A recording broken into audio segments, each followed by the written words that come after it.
Transcript. Before we start, make sure to subscribe to my channel for more real and touching emotional stories that stay with you and make you see life from a different angle. Your support truly matters. So, don't forget to like, comment, and share this story all the way to the end.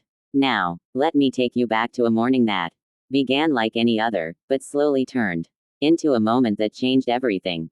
For me, I can still remember it clearly. It wasn't meant to be an extraordinary day, just another simple, predictable morning in my quiet life. That life has its own way of shifting without warning, and you only understand it when you look back later. That morning, I woke up the same way I always did. The clock beside my bed was ticking softly, and sunlight slipped gently through the slightly drawn curtains. I made myself a cup of strong black coffee just the way I always liked it and stood near the window for a moment. Everything outside looked peaceful, almost unnaturally calm. Birds hopped along the fence in the garden, and somewhere down the street, the neighbor's dog let out a distant bark. Yet inside me, there was only silence, an emptiness that had slowly settled in over the years.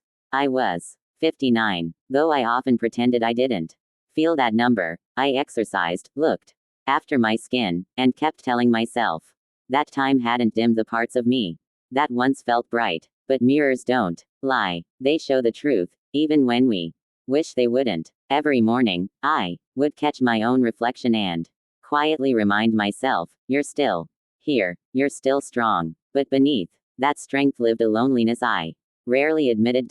Then came Anthony. The first time I saw him, he was nothing more than the delivery boy. Polite, upbeat, carrying an energy that made life seem lighter. He couldn't have been older than 23, maybe 24. And yet, every time he stopped at my door with those brown packages bearing my name, something inside me shifted. A small warmth, a spark I hadn't felt in years.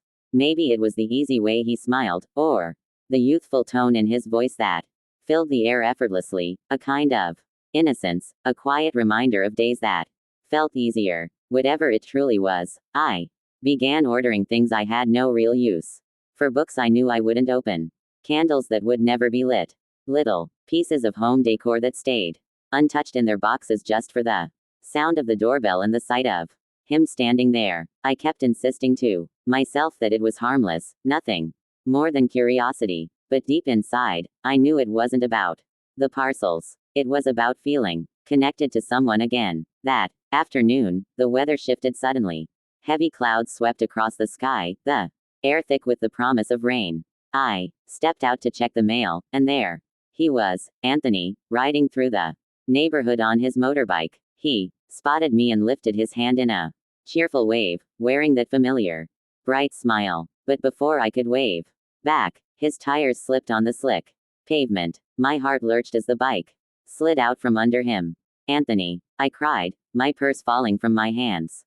As I rushed toward him, he was lying on the ground, grimacing, his knee and elbow scraped raw. For a second, everything around us seemed to stop. I saw the pain tightening his face, the uncertainty in his eyes. Then he looked up at me and managed a faint, shaky smile. Judith, I'm fine. Really, it's nothing. But the tremble in his voice said otherwise. Don't be foolish, I said, breathless yet firm. You're injured. Come inside. Let me help. He hesitated, maybe embarrassed, but I wasn't going to let him brush it off. I helped him to his feet and guided him gently back toward my front door, both of us damp from the rain that had just begun to fall. Inside, I settled him onto the couch and hurried to grab my old first aid kit. My hands were unsteady. I told myself it was adrenaline, though I knew there was more to it. As I knelt in front of him and began cleaning his cuts, I noticed everything. The faint scar near his wrist, the scent of rain clinging to his jacket, the way his expression softened when he murmured, I'm sorry for causing you trouble. Troubling me, I shot back, trying to sound stern, though a smile tugged at my lips. You think I'm going to